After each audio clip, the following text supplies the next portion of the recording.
It's an AFC North battle in Week 6 as Cincinnati hopes to get its first divisional win of 2019. Marisa Contipelli checking in from Baltimore, Maryland, joined by CBS Analyst Rich Gannon, who will be on the call for the Bengals and the Ravens on Sunday. And Rich, when you look at this Baltimore offense, the thing that stands out is how effective they have been in the run game this season, leading the AFC in yards per game.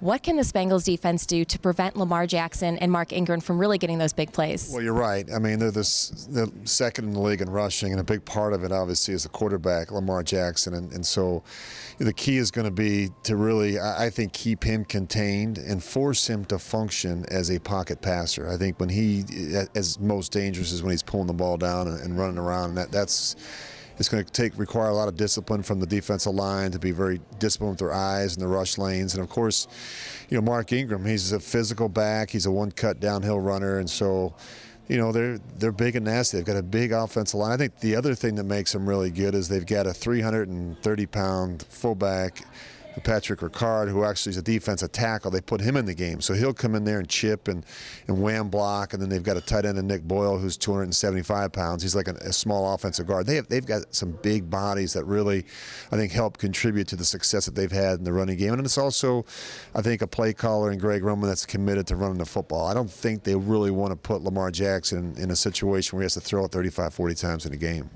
When you look at Baltimore's 2 losses this season, in each of those games, they've given up over 500 total yards of offense. How can Andy Dalton and company kind of take advantage of some of those holes and potential weaknesses on that defense? I think the important thing is getting off to a good start. I think they've had their struggles when they've gotten behind early. They haven't been as dominant defensively.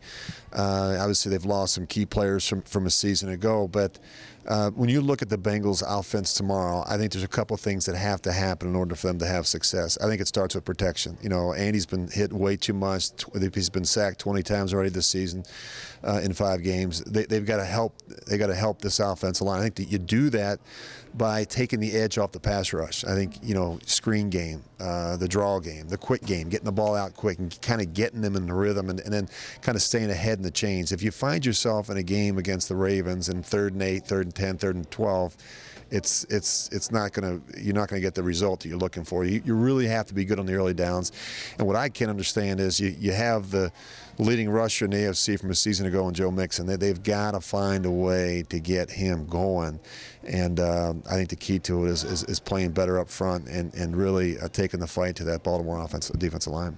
Well, we always know, especially in the AFC North, the battle in the trenches is so important. But what is one other key area or key matchup that you're going to be keeping an eye on? Well, there's a couple of them. I think, Marlon Humphrey, as he covers Tyler Boyd, that's going to be a pretty good matchup to watch. Tyler Boyd has been extremely productive. The other matchup, I think, when you look at, to me, the tight ends are a big part of the game. I think the Bengals need more, especially on 3rd down in the red zone from Tyler Eifert. He's been quiet this year. I think he has just 14 catches. That's one. I think the other matchup to keep an eye on is the left tackle position, obviously, for the Cincinnati Bengals, right? So, Jerry's going to jump in there. I don't know if he's ever made a start at left tackle, so he's going to be tested early. They're very aware that, Cincinnati's down to their 3rd left tackle, and so I think I'm sure Zach will be very cognizant of that, trying to get him off to a good start, maybe some left formation, maybe to do some different things to make sure that he's feeling comfortable and they're not picking on him. Well, Rich, we appreciate you spending some time with us. Thank you so much for the insight. The Bengals and the Ravens will kick off just after 1 p.m. Eastern Sunday from M&T Bank Stadium, and you can catch all the action on CBS.